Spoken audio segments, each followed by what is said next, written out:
오픈마이크 길 위의 이웃, 길고양이 연속기획 두 번째 시간입니다.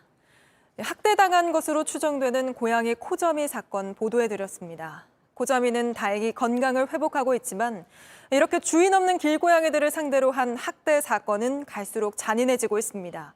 전문가들은 주인 없는 길고양이는 해쳐도 비교적 가벼운 처벌만 받아온 탓이라고 지적하는데 오픈마이크에서 분석해봤습니다. 서울 강남 한복판에 나타난 자칭 고양이 킬러. 이 동네 고양이 코점이는 눈가에 깊은 상처를 입었고 물그릇엔 세제가, 담벼락엔 죽이겠다는 협박글이 나타났습니다.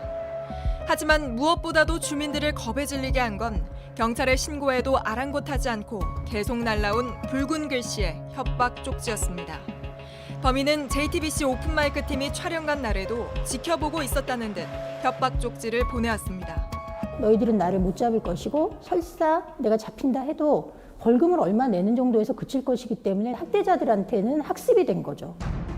길고양이를 학대해도 별일 없을 거라는 확신. 이런 확신은 동물을 학대하는 영상을 서로 공유한 동물판 N번방 사건에서도 엿볼 수 있었습니다.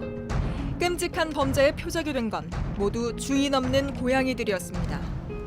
분명 우리 법은 주인이 있든 없든 동물을 학대하면 똑같이 처벌받도록 돼 있습니다. 하지만 결과만 놓고 따져봤을 때 안타깝게도 그들의 궤변이 마냥 틀리지만은 않습니다. 불로 지지고 또 시체를 훼손하고 주인 없는 길고양이를 상대로 한 잔혹한 학대 범죄는 셀 수 없이 많았지만 지금까지 실형이 선고된 사람은 단 한 명도 없습니다. 우리나라에서 동물을 학대해 첫 실형이 내려진 재판에서도 살해당한 고양이에게 주인이 있냐 없냐가 핵심 쟁점이었습니다.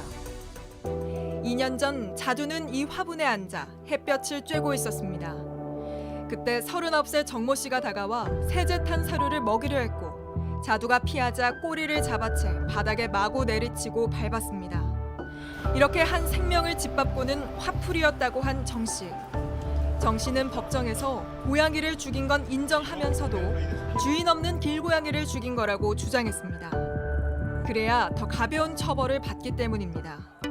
우리 법은 동물을 여전히 물건으로 여겨 주인 있는 고양이를 해치면 남의 재산을 망가뜨린 것으로 보고 재물손괴죄로 처벌합니다. 한 생명을 해친 행위 그 자체만으로도 동물보호법 위반죄로 처벌받지만 솜방망이 처벌에 그치는 게 현실입니다. 동물보호법이 지금까지 나온 게 없으니까 잘해야 집행유예야. 그쪽 변호사도 동물보호법은 인정을 했어요. 재물손괴로 하기 싫어도 해야 돼요. 그러니까 뭐 우리 자두가 생명인데 물건을 취급받는 건 싫어도 형을 받게 하려면 어쩔 수 없더라고요. 장사도 미뤄두고 자두가 주인 있는 고양이였다는 걸 입증할 증거를 모은 끝에 징역 6개월, 첫 번째 실형 판결이 나왔습니다. 자두가 그 길고양이였으면 실형이 아마 힘들었을 거예요. 길고양이는 생명이 아닌가요? 주인이 없다는 이유로 진짜 학대당하고 살해돼도. 자두를 시작으로 시컴스와 토순이를 해친 사람들에게 잇따라 실형이 선고됐지만 모두 주인이 있어 재물손괴죄가 인정된 영향이 컸습니다. 그렇다면 주인 없는 길고양이를 해친 사람들은 어떻게 됐을까? 판결문을 찾아봤습니다. 길고양이를 무려 600마리나 산채로 끓는 물에 넣어 죽인 뒤 건강원에 판 50대 남성. 길고양이를 불에 달군 쇠꼬챙이로 찌르는 등 잔인하게 살해하고 그 과정을 찍어 유튜브에 올린 20대 남성. 길고양이 머리에 사냥용 화살을 쏜 40대 남성. 모두 집행유예를 선고받았습니다. 주인이 있든 없든 동물을 학대하면 처벌하는 동물보호법 위반죄의 형이 낮아서일까? 3년 이하의 징역, 3천만 원 이하의 벌금. 전문가들은 결코 낮지 않다고 입을 모읍니다.